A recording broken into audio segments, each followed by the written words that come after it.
Welcome to episode 10 of season 5 of the Filmmaker Film Watcher podcast. In this, our 10th anniversary year. That's right. I'm filmmaker Richard Di Gregorio. And I am still Film Watcher Greg Ralph. I can't believe it, Greg. It's our finale for season 5. And we get excited about our seasonal finales. Do. And, you know, we kind of started it by accident, and now it's very much a thing that we try and do something a bit special in our 10th episode of the seasons.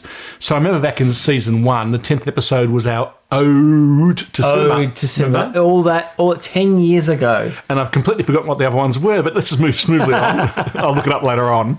But because I think you too, but I'm a wee bit excited about this one. Yeah. Because now we're doing two special things. So the first special thing we're doing is that we're bringing in our wives. Mm-hmm. So in the past, earlier this season, we had Auntie Mari. That's right. In the past, we had our sons in our Three Sons episode. We did. And today, and we'll bring them in a bit later on, but we're going to be having singles and then doubles of wives coming in and out, what you might call wife swapping. Ooh, let's not go there. But coming in and out to talk about different films.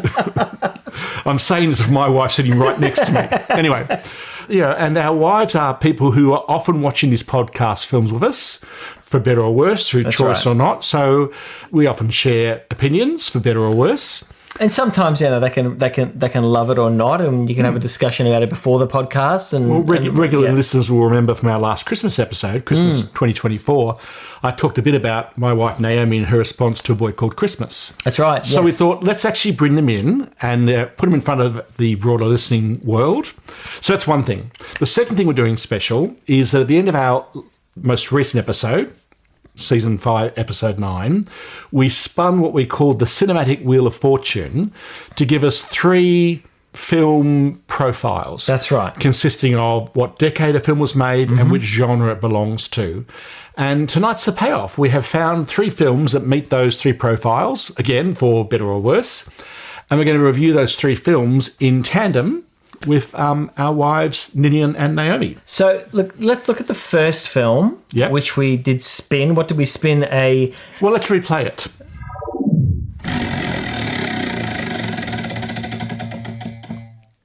Okay, we're going to be doing a kids and family genre. Okay, from which decade? We're about to find out. From the 1990s. So, Ricardo, given that profile from the end of last episode, why don't you bring us into our first film with myself and my wife, Naomi? Hi. To talk about The Indian in the Cupboard. Okay. Released in 1995, The Indian in the Cupboard tells the story of a young boy named Omri, Hal Scardino, who receives an old wooden cupboard as a birthday gift. Little does he know, however, that this magical cupboard brings this plastic toy to life. Omri's curiosity is piqued when he discovers a tiny plastic Native American figure, a gift from his friend Patrick, Rishi Bhatt. Intrigued, he places the figure in the cupboard and locks it with an old key. To his amazement, the figure comes to life, revealing himself to be Little Bear, Lightfoot, a Native American warrior from the 18th century. Omri soon discovers that the magical cupboard can bring any of his toys to life. He shares his secret with Patrick, and together they bring to life a cowboy figure named Boone, David Keith. Little Bear and Boone, hailing from different eras and cultures, clash initially.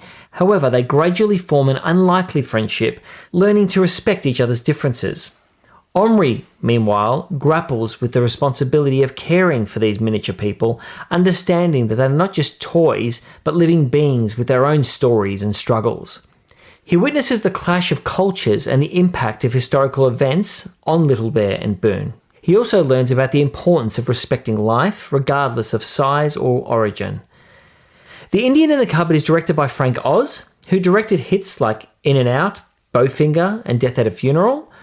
Now, while the film's visual effects, particularly the seamless integration of the miniature characters with live action scenes, are commendable for their time, this really bored me.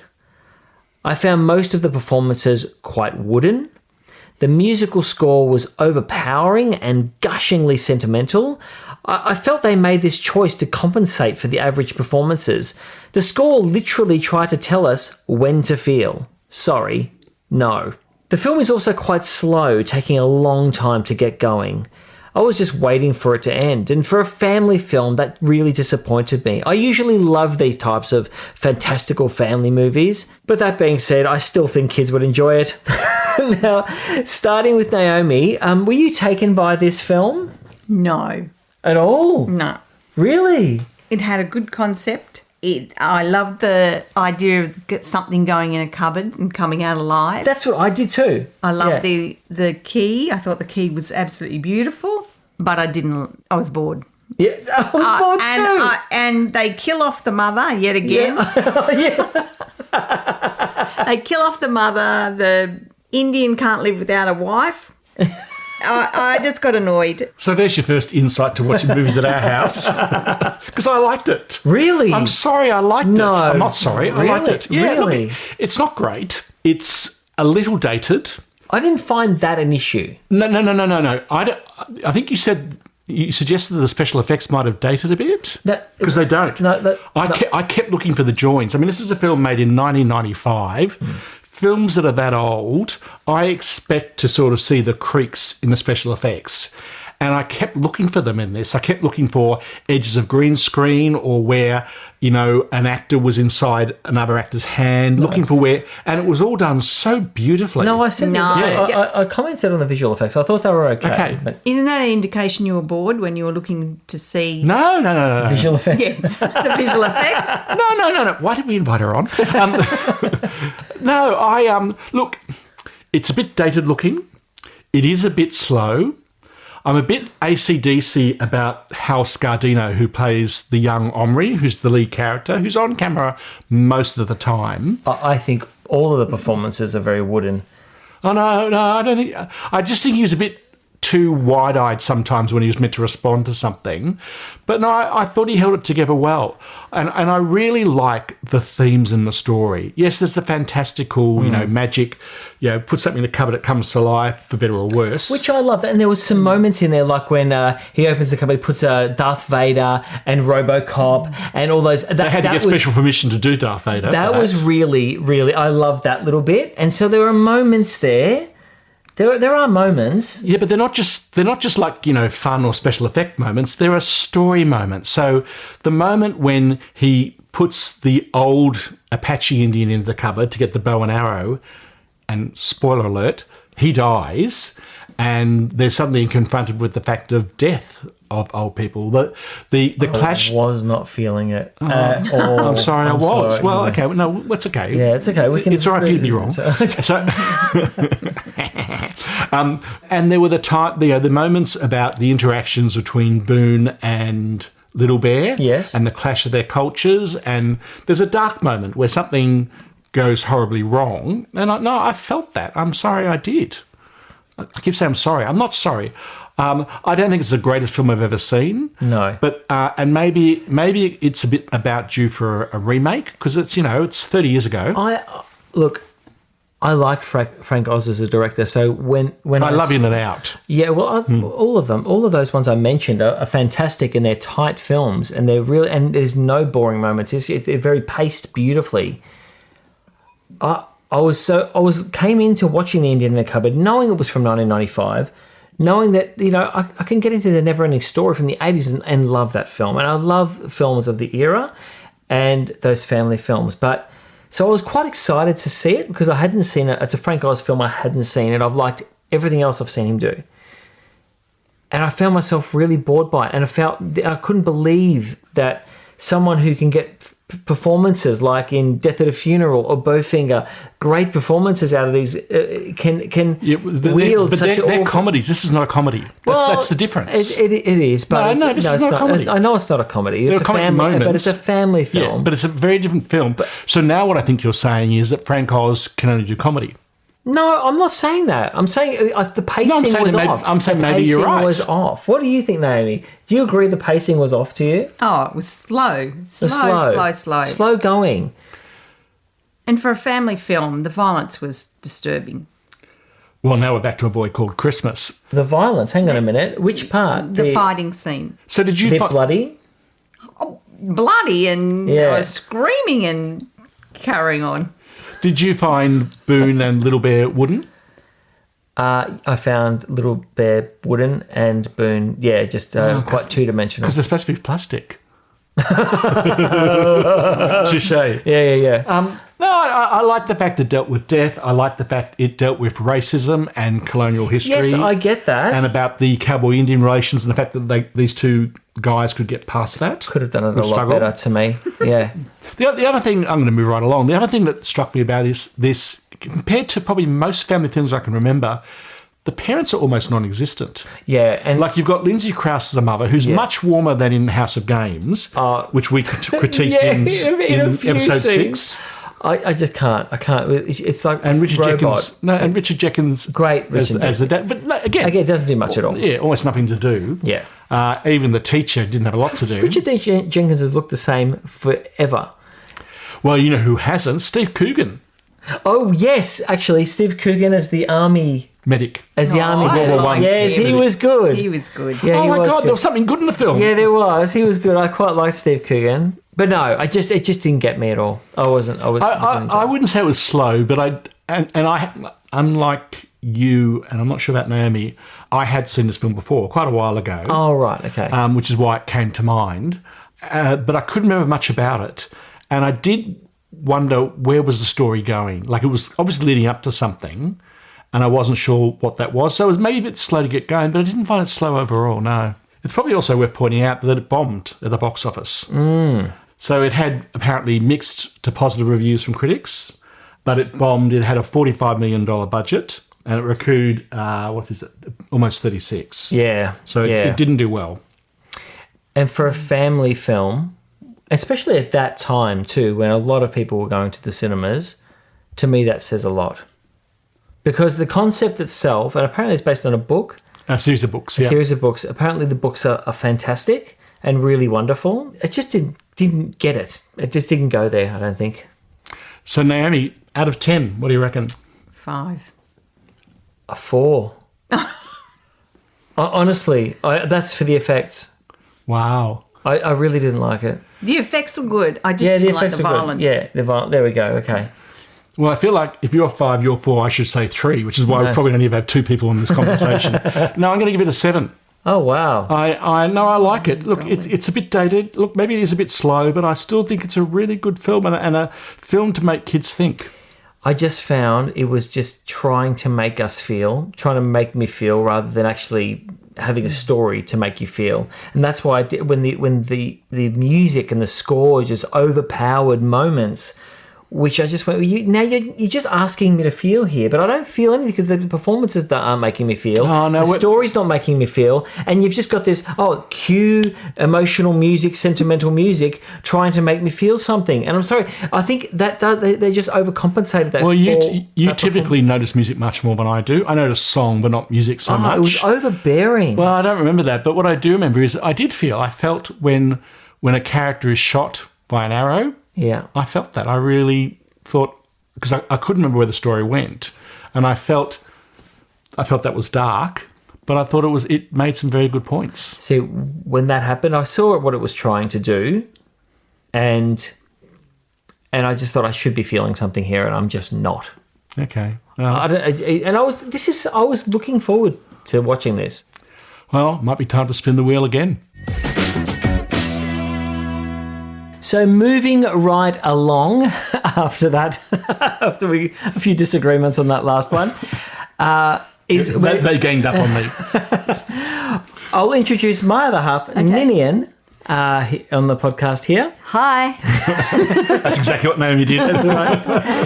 And so let's just take a look at what happened on the second spin of the Wheel of Fortune. The cinematic Wheel of Fortune. The cinematic Wheel of Fortune. If we're going to trademark it, we better get it right. We will. Here we go.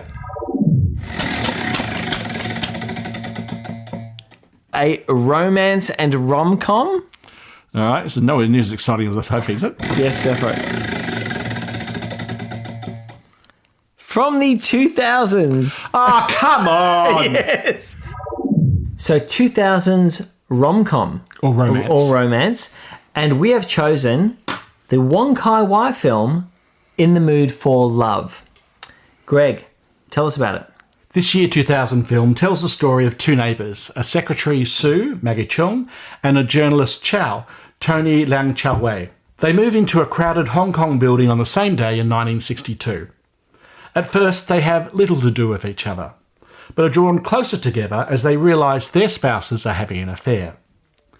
In response, they develop their own clandestine relationship with a determination not to repeat their partner's sexual infidelity. As their friendship develops, they also develop a quiet yearning for each other, leading to missed opportunities for developing a more permanent romantic relationship. For me, that's pretty much it for plot. I'm going to be very much swimming against the tide here, but I'm not a fan of this film. I started out liking its visual style and cinematography. Sue's dresses are uniformly beautiful in both senses of the word, with high, stiff collars, short sleeves, and interesting patterns on a form-fitting silhouette. These dresses and the focus on narrow corridors reflect the constraints of the society that Sue and Chow inhabit. Maggie Cheung had worn these dresses before in another film and found them difficult for her performance as they restricted her freedom of movement. Writer and director Wong Kar-wai makes interesting and engaging script and camera choices to tell his story. Time is played with. The narrative is very episodic, giving the sense that we're sampling these people's lives, and scenes are repeated with different outcomes. The camera focuses on walls and other architectural features, and at times it slows things down to focus on such elements as rain in a passageway, the main characters' first walk together, or a passionate touch. Intimacy is suggested rather than shown, such as the use of overlapping shadows on a wall when the characters are maintaining a physical distance. In contrast, the faces of the adulterous partners were always kept hidden from us, reflecting the way that they kept their real selves hidden from their partners. My problem with the film is that these stylistic elements became very repetitive, as did the music, as the story progressed, yet I never felt that our understanding of the characters progressed. For me, the story felt very slow burn, and I just wanted them to get on with it, whatever it was. Unfortunately, there are a number of close-ups of a big office clock, which only help to remind me of my own time passing, even though this is not a terribly long film. As I noted earlier, I may well be in the minority here. This film premiered at the 2000 Cannes Film Festival to critical acclaim and a nomination for the Palme d'Or, and Tony Leung became the first Hong Kong actor to win the Best Actor award there. Noted film critic Roger Ebert gave it 3 out of 4 stars, describing it as a lush story of unrequited love, and the New York Times called it probably the most breathtakingly gorgeous film of the year. Metacritic gives it a weighted average score of 87% based on 28 critic reviews, indicating universal acclaim. And it often appears in lists of top films, such as coming second in the 2016 BBC list of 100 greatest films of the 21st century, after Mulholland Drive, which we reviewed, which I think is a far superior film despite its oblique nature. Wong Kar-wai's approach was very fluid, with the story changing as filming progressed. They went well over schedule, requiring a change in cinematographers due in part to frustrations, and I think it shows. Look, maybe I missed something here. Maybe the subtitles let me down. Maybe there are cultural subtleties at play here of which I'm ignorant. And maybe this is meant to be more like a painting than a story. Whatever, this film just didn't work for me, and it won't stay with me. But what about you, Nin? Were you in the mood for this, love? I tend to agree with you, actually, in a large part. Because you've also seen the sequel before, haven't you? I believe I did, but it was a long time ago, and I don't think it's really a sequel. It's maybe a thematic sequel, but it's not. I don't think it was really this story or these characters. Yeah, it is actually. Is it? I read it. I couldn't. I couldn't bear to watch it. It's too long ago, and it was all weird and futuristic. And anyway, I'm sorry, I took you off. Anyway, too long ago for me to actually dissect the other movie. This one, I tend to agree with you though that I felt I might have liked it more than you, perhaps. It was beautifully shot. Oh, it was absolutely beautiful. Sumptuous. It's in the beautiful, the colours, was the soft, saturated colours, the as you said, the silhouettes, the shape of the lead of Mrs. Chan and Mr. Chow. He had beautiful suits on. Her dresses were gorgeous. And we had a different dress to help us realize it was a different time or a different day.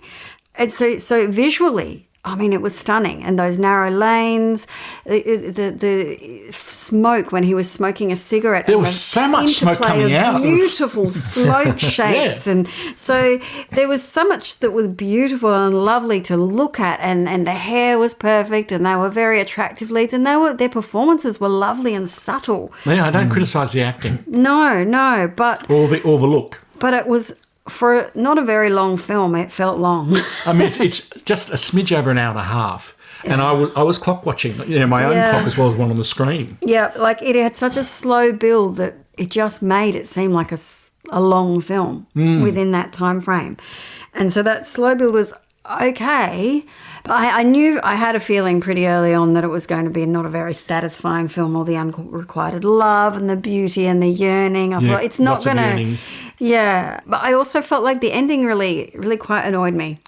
Yes. I was very annoyed. It got to a point where I thought, where these two people, well, we revisit the apartment later on, and I felt, end it there.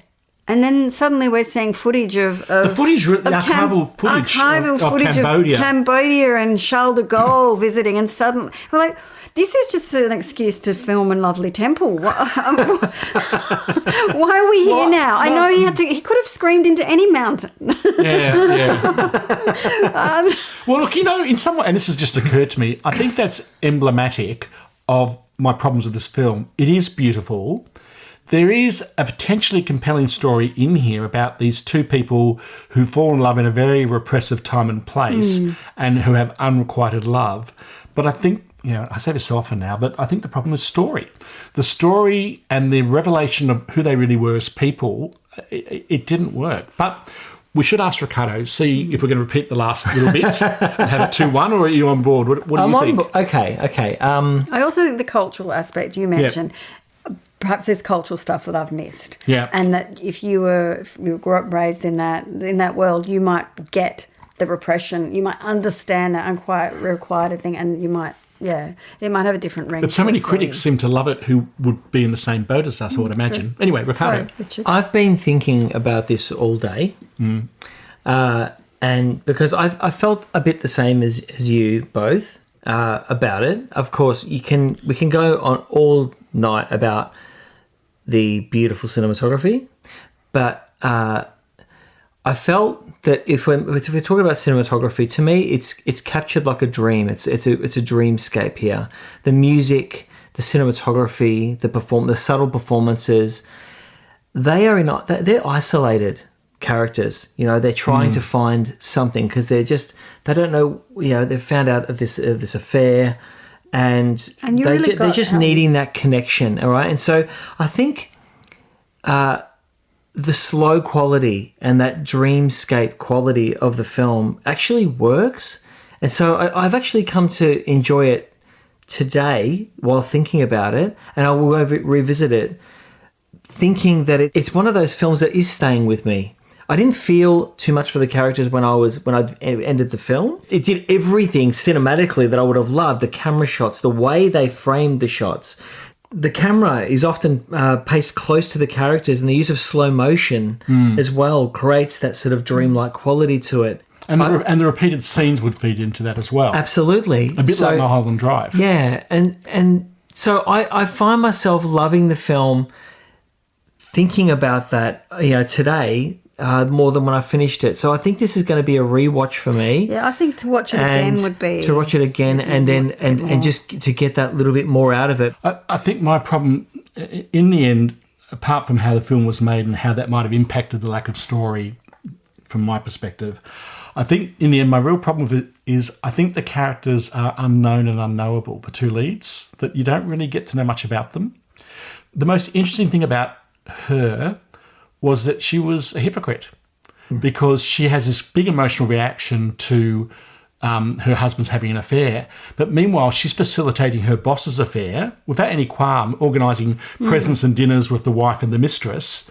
So I don't want to get too sort of morally here, but, she's quite complicit in that. And yet when it happens to her, it's a big shock. Maybe because she's the first time she realises what it really means, but it doesn't change her behaviour with her boss's situation either. But I think she acknowledges perhaps that's the world she lives in. Yeah. And it's not really a complete surprise that her husband's having an affair. I mean, she's sitting here watching her boss. It's a shock, but not a surprise. Like intellectually she gets it. But when she play acts it with the other guy, it makes actually the emotion comes out because she's so busy holding it back. I just felt that I never really got to know who they really were, and therefore, why did they actually like each other beyond the fact they were in the same boat together? I think they were very lonely. The other thing is they both felt so lonely. I felt their loneliness. That's the loneliness. Yeah, and that's what drew them together. They were the film is really about, what is it, love, loss, and the pain of missed opportunities. Yeah, very much. And that's why I was hoping it would hit the heartstrings more than it did. But I don't think that necessarily was what it was trying to do. So I can't wait to revisit it and just let it flow over me. So would you watch the sequel? I will, but I actually want to watch this one first again. Well, you borrowed my copy, so you can keep it. Yeah, thank you. I don't want it back. I'm just not going to watch it again. I'm sorry. Really? I think it's worth a revisit. Christopher Doyle's cinematography is phenomenal, but it's not just... He does half the movie. Well, who did the first? He was first. He was first, right. And then it was dragging on for so long, from what I was reading earlier today. It was dragging on... Like the movie. Huh? Like the movie with it. I forget the exact numbers, but look, the film actually took 15 months to shoot. That's a long shoot. It's a long shoot. And you compare it to... you compare it to our next film, The Castle, which was about a fortnight, which is a very different level of production and so on, but 15 months is a long, long time. And then you mentioned Christopher Doyle, the cinematographer, Ricardo. Yeah. He had worked with Wong Kar-wai before, the writer-director. It was the sixth film they worked on together. But then, 15 months, production goes over schedule. He couldn't stay. And so he was replaced by someone called Mark Lee Pingbin, who'd worked with a Taiwanese filmmaker. And they both got credit for the final film, the two cinematographers. But even though they didn't have a huge falling out, Doyle and the director, he was frustrated, the director, because of the way things kept chopping and changing, and and the time just dragged out. So Greg, okay, what are you going to give this? I'm giving this 4. 4 out of 10. Yeah, No. Well, the one good thing about that... Come on. The one good thing about that is it makes you think that maybe once upon a time I was a bit cruel to Cabaret. But no, bit. A little bit. I'm kind of edging 4-5, but I just... and we talk about the cinematography and how beautiful it was, but then I thought, it's another bloody wall. Like, he kept doing the same things again and again and again. Like, I felt he had some really great constructs and ways of looking at things, but it just didn't progress. The storytelling didn't progress. I love Nat King Cole, and hearing him sing Spanish songs was great. There were 3 of them. That maybe might have been a bit too much, but the same piece of orchestral music kept playing again and again in important moments, and I just thought, I'm on a hamster wheel, and I'm not a fan. Ninian. For me, it's 7. Oh, wow. For me, it's 7. I think it's a good movie. It didn't really get me there. I knew it was going to be frustrating because I could see where it was going, but it was beautiful, and it was still soulful performances. The acting was beautiful. It was well done, and yeah. I'm giving it a 7 as well. Yeah. I'll probably get when I rewatch it and probably get into a little. I'll probably look back at this score and think it was an 8, but I'm going to go a 7 now. Well, in that case, keep the DVD. And so we come to spin the cinematic wheel of fortune a third and for now final time. That's right. And so let's listen to what happened last time.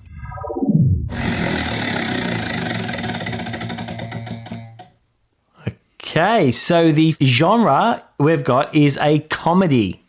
Okay, comedy. Let's go for the decade. Let's go for the decade. So we're going to do a comedy from the 1990s.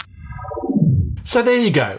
Ricardo, that gives you a perfect launching point to talk about our third film. And we should say all 4 of us are here now. That's right. So we're hoping this will be a lively conversation. But why don't you kick us off? Okay. Released in 1997 and directed by Rob Sitch, The Castle is a beloved Australian comedy film that tells the story of the working-class Kerrigan family, who are living happily in their unassuming suburban home in Melbourne, Australia, near the airport.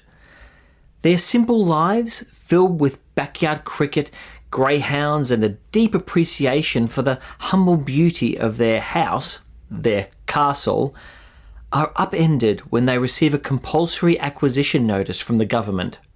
The government plans to expand the airport runway, and the Kerrigan's house sits directly in its path. Despite being offered compensation, Father Darryl Kerrigan, Michael Caton, a lovable, optimistic everyman, refuses to budge. He believes in the sanctity of his home and the vibe it holds. With the help of their bumbling but loyal solicitor, Dennis Denudo, Tyriel Mora, the Kerrigans take their fight all the way to the High Court. They navigate the complexities of the legal system, encountering condescending lawyers and bureaucratic hurdles, but along the way, their unwavering family bond and unwavering belief in the little guy shine through. As their case begins to lose hope, they attract the attention of a retired Queen's Counsel, Lawrence Hamill, Charles Bud Tingwell, who sees the injustice of their situation. He takes on their case pro bono, arguing that the government's actions violate the implied constitutional right to own property. So that's the story, but you can't not mention the supporting actors here. From Anne Tenney, Sophie Lee, Eric Banner, Stephen Curry, Anthony Simcoe, Wayne Hope, Linda Gibson and Costas Kilias, everyone shines bright here, not just the leads. Now, I'm sure we'll talk more about it, but it's a story of standing up for what you believe in, even when the odds are stacked against you, and proving that sometimes a man's home is his castle. So, Niniane, what did you think? I love The Castle. I can pretty much watch it over and over again. The little Aussie battle of film. I don't know if it would speak to people who are not Australian as much as it does to us. I think we all know those characters. We've all met them. It's shown with such affection, that Aussiness there. And there's so many lines. There's so many that I could say we quote as a family on a regular basis. That it's the vibe.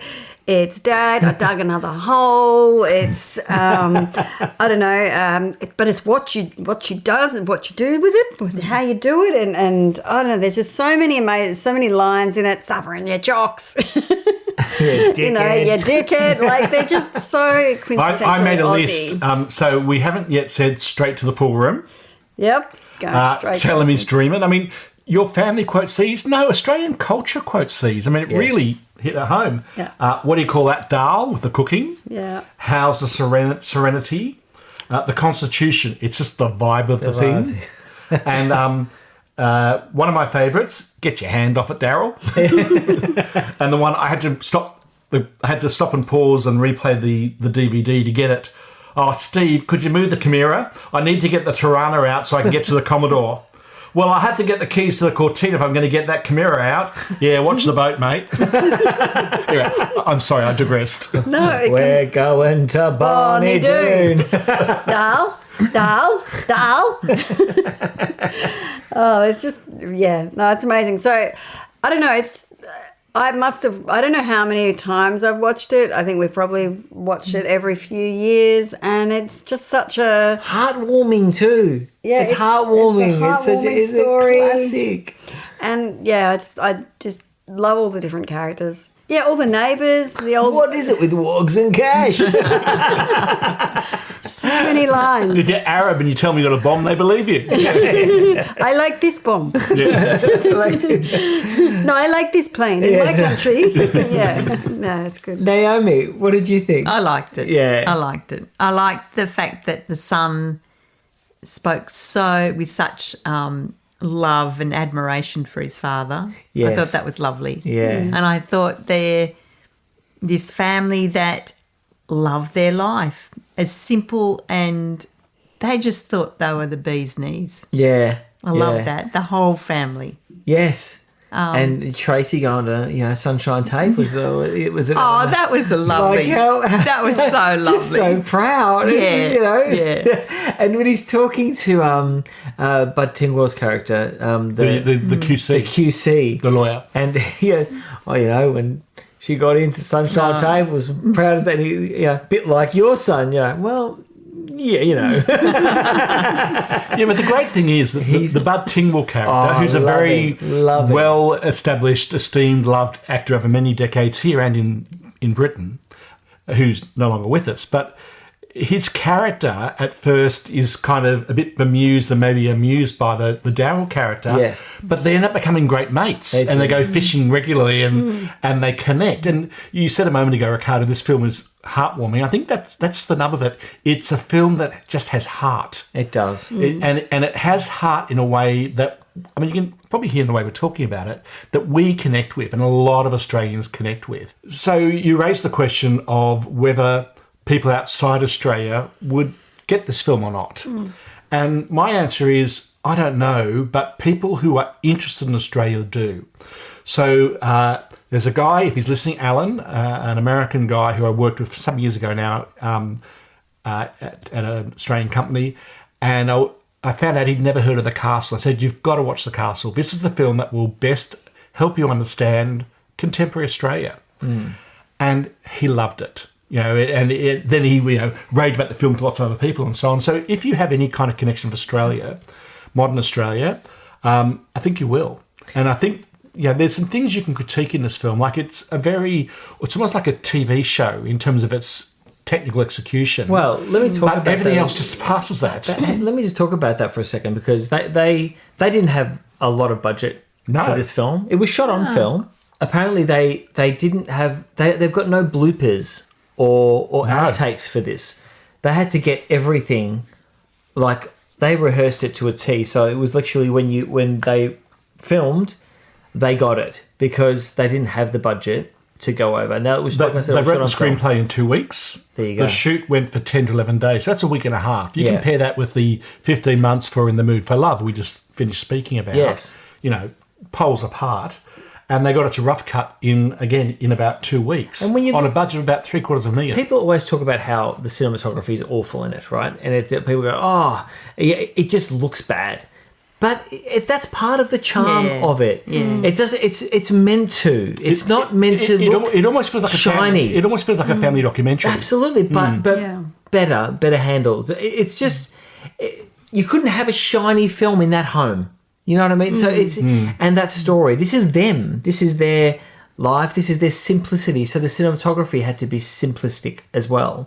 So I think they got it absolutely right. Well, the editing is as well, because, for example, you have the voiceover narration by the son, where he says, and Dad says this, and then you get the dad actually saying that's quite clumsy if you're doing that like for real. But the fact that the narration and then the voice echo each other word for word suggests that this is something that's been done almost by the family themselves. It's almost fly on the wall. And this family has what I love about this part of it is, this is their perfect world, this family, but it's not without troubles and whatnot, because they've got a son in jail. Yep. And so they've been through a bit as well, but they've still got this resilience and love and hope in their life. It's just perfect. And some people have criticised this film as punching down on the characters. No, but it's I don't I don't think so. But I've heard that criticism that it's making fun of these people, because it does highlight that some of their worldview is quite naive and optimistic. But it actually celebrates the people. I don't think it does punch down at all. I think it's very affectionate. Oh, very. Oh, yeah. I think they've got love and they've got real morals and they have such a positive attitude. And yes, as you said, they've had things go wrong, but I think it's so much affection for these characters. Yes, and somehow in the middle of this story about a very ordinary suburban family, the filmmakers really make some solid points about Indigenous land rights in Australia and help to map from this family into what those deeper, broader issues actually are. Like it's a very, very clever film, from writing to execution, and when you realise how quickly it was done, it blows the mind. And I hope this is true, but I remember hearing years ago that in fact The Castle was the film that Working Dog, who made the film, The Castle was the film they made to really get a handle on filmmaking, so they could then make The Dish, which followed a few years later. Now, I think The Dish is a bit forgettable and probably forgotten. The Castle has just found some kind of cultural niche of love, affection and warmth amongst ourselves, our peers and other Australians and so on. It just nails it. It's one of my favourite Australian films. Yeah, I'm not surprised. And because it's just a classic and it works on every level. And for its budget and whatnot, I consider it, quite honestly, a perfect film. Because I can't see anything that's wrong with it. Well, look at the casting. So, I mean, you've got some people whose careers were launched from this. So Stephen Curry, who plays the narrator's son, and Eric Banner, who plays the new son-in-law. And this was his first feature film launched him, around the world. Kickboxing, 24 hours a day. But the mother and father characters... So the mother's played by Anne Tenney, who was very well known here for playing a very strong character in A Country Practice, one of the regular Australian sort of early evening soap kind of shows that went for years. And the father, Michael Caton, played Uncle Harry in The Sullivans, another big soap. So they were very, very well known, affectionate characters. Was she Molly? That's Molly. Yeah. That's Molly. That's Molly. That's Molly! Yes! But she does... I just got... Molly, to our listeners, when Molly died in A Country Practice back in the 80s. A nation cried. A nation cried. This was huge. And it was so well done as well. It was... Molly was a loved character of Australian television, and when they killed her off... It was devastating. But I remember it as a kid, how the devastation of that. And it's just given me the connection of that shit was Molly. I didn't realise you didn't know. That was Molly. But Molly's character, Anne Tenney's character in that show, was a city girl, greenie, ahead of her time kind of greenie, who was kind of the odd fish out in a country town. And that was both celebration and comedy. And now she's playing almost, not at the antithesis, but of quite a different character. She's playing a suburban mother who speaks very differently and talks about dolls and so on. So her performance is really nicely judged. But then you've got Uncle Harry from the Sullivans playing the dad. Now, again, he was someone who was very well known for one particular role, and then his career had a complete resurgence on the back of this. The casting is great. Then you've got Bud Tingwell, this loved, venerated Australian actor, playing the kind of the guy on the white horse, if you like, who kind of rescues things. And I haven't even talked about Terry O'Mora as Dennis Denuto, the lawyer. Oh, yes. The lawyer, Dennis Denuto. Look, it's a wonderful film. Well, before we get on to the scores and so on, I just want to share two bits of trivia. So there's a film recently that came out here and overseas, an Australian film called Memoir of a Snail, by Adam Elliott, who uses the sort of claymation Did animation. Harvey Trumpet won the Oscar? So apparently, I haven't seen it yet, but apparently in one scene there's a high street scene and Dennis Denuto, I think accountants, is on one of the shops. So that's a little reference. Oh, wow. But I learnt one thing I loved. There's a reason why they're called the Kerrigan family. And the reason is because there actually is a Melbourne tow truck company called Kerrigan's, and they borrowed all the tow trucks from this company, which is still going, apparently. So they used the name Kerrigan, because again, it's small budget, quick turnaround, so they could use his tow trucks as part of the story. Spread his name. Yeah. Oh, wow. They must have done very well out of that. I'd be ringing Kerrigan's if I needed a tow truck now. I know that. So, Naomi, where are you going to score this, do you think? Oh, 9 out of 10. I was going to say the same. 9 out of 10. You said this is a perfect I'm film. giving it a 10. I can't see anything bad about it. There's nothing bad. There's nothing bad. You know Everything's what? Perfect. I wasn't going to go quite that high, but I think you're right. There is nothing here to critique. No. It sets out to do something. It completely nails it. Absolutely. And maybe a bit biased too, because the other thing I haven't mentioned is this is very much my generation. I was at university where these people all met up. I was at primary school with the director and one of the co-writers. I'm sure he wouldn't remember me in the slightest, but I remember him. These are, if you like, my people. So I'm maybe a little bit biased, but they just absolutely nail it. And I'm really do. really, really pleased that come around to talking about this film, driven by the cinematic Wheel of Fortune. Yes. But I'm also really pleased that this is one that we finish on for, an episode 10. But the four of us all just completely aligned in saying this is just, if you haven't seen this film, It's a little beauty. and any sense of what Australia's like, this is the film to see. It's an outstanding story and film to watch. It really is. With our loves. And that concludes our finale for season 5. So we would normally say, and in next episode, but That's right. there won't be another episode for a little bit of time. Well, we'll continue with our episode with our minis. Minisodes, yes. That's We're right. going to get those going again pretty soon. That's right. As the film world continues to supply us with material. That's right. But we also, again, should point out, this is our 10th anniversary. There will certainly be a season 6 during this year. Just got to work our way up to it a bit. But 10 years, I'm really proud about that. Yeah, 10 years. It's quite the thing. It is. If we say so ourselves. So thank you so much for listening Yes. this season. We really appreciate you listening. And please like us on Facebook, TikTok, Instagram. It shows out, gives us love, and we'll give you love back. We'll follow you back. So please support us on those channels. And we can't wait to see you on the next mini and also season 6. And stay tuned. We've got some ideas for shaking things up a little bit about how we actually do season 6 as well. But to be continued.